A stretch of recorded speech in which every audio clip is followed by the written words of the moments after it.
Pada kesempatan video kali ini, kita akan membahas pengertian konsep dasar ruang lingkup geologi.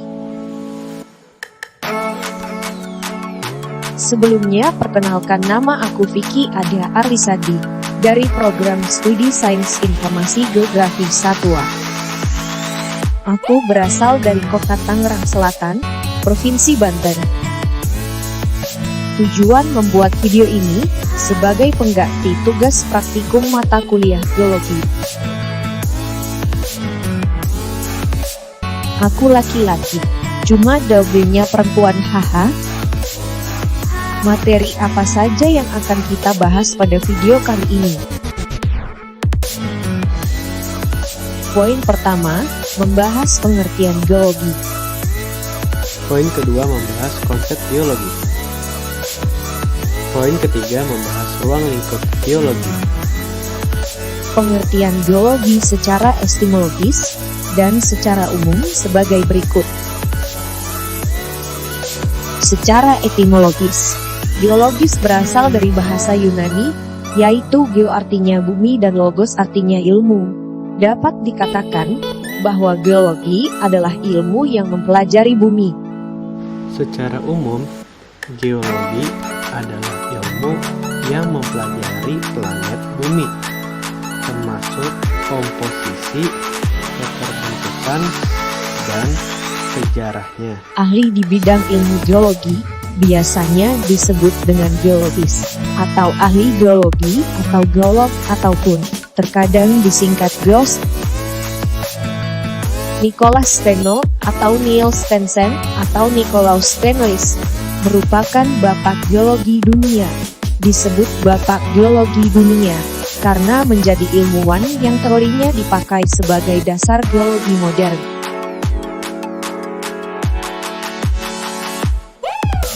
Profesor Dr. Raffi Koursamadinata merupakan bapak geologi migas Indonesia. Meluncurkan karya tulisnya bertajuk An Introduction into the Geology of Indonesia. Materi kedua, konsep dasar geologi. Pertama, adalah konsep waktu dalam geologi.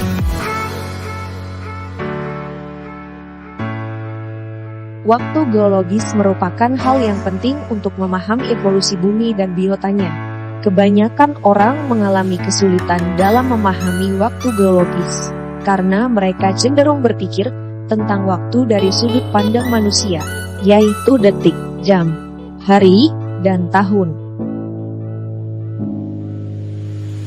Pencetus geologi modern, yang dikenal dengan Huttonian Revolution, yang berisi pemikiran proses alam saat ini, menyebabkan perubahan-perubahan pada permukaan bumi, yang telah bekerja sepanjang umur bumi. Proses berjalan sangat lambat, tetapi pada akhirnya, dapat menyebabkan perubahan yang besar pada bumi. Bumi sangat dinamis, dengan mengikuti siklus yang berulang-ulang. Terdapat dua skala waktu geologi. Yang pertama, skala waktu relatif. Dan kedua, skala waktu absolut atau radiometrik.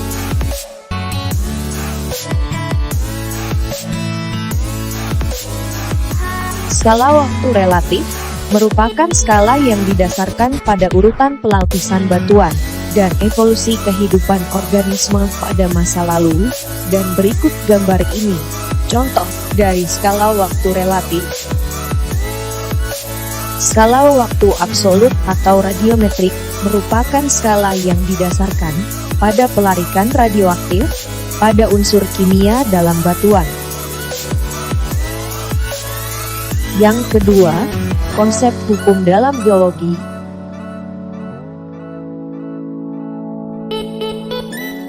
Terdapat tiga prinsip, yaitu susunan, aturan, dan hubungan antar batuan dalam ruang dan waktu.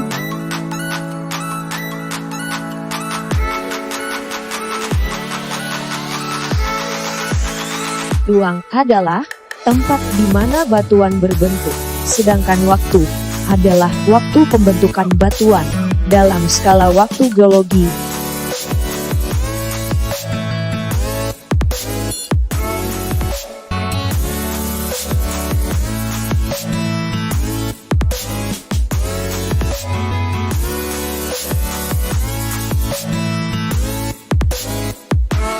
Apakah kalian tahu prinsip terpenting dalam mempelajari geologi? Makan buah manggis sama sirsak, cakep. Yuk kita simak.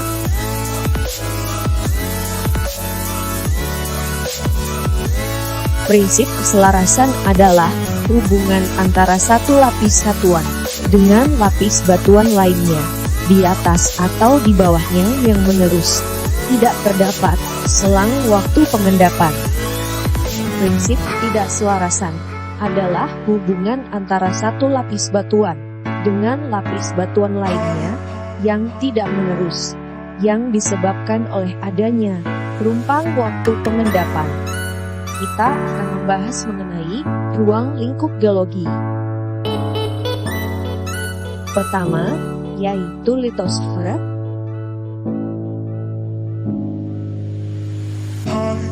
Lempeng-lempengan litosfer dibagi menjadi dua. Yang pertama, lempeng benua, dan kedua, lempeng samudra.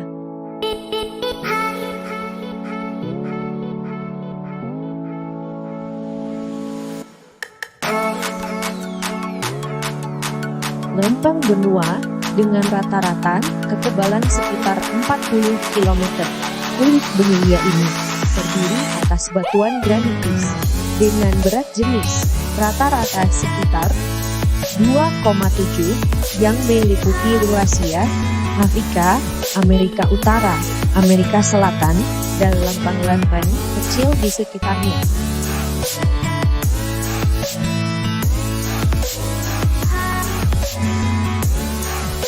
Lempeng samudra dengan rata-rata ketebalan antara 5-10 km.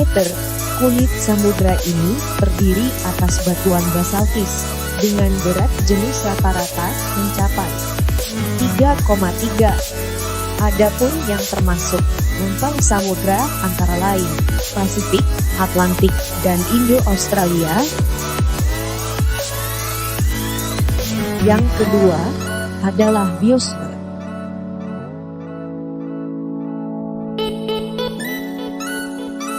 Biosfer adalah sistem ekologis global yang menyatukan seluruh makhluk hidup dan hubungan antar mereka, termasuk interaksinya dengan unsur litosfer, hidrosfer, dan atmosfer bumi.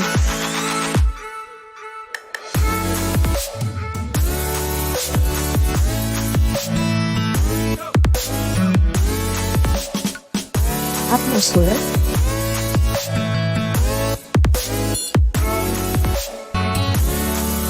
lapisan udara yang menyelimuti bumi, berfungsi sebagai pelindung dari permukaan bumi terhadap pancaran sinar ultraviolet yang tiba di atas permukaan bumi dalam jumlah yang berlebihan.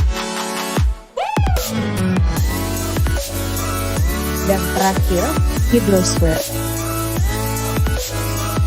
lapisan air yang berada di permukaan bumi, terdiri dari samudra, gletser, sungai, dan danau, uap air dalam atmosfer dan air tanah. Thanks for watching, like, comment, and subscribe. See you next video.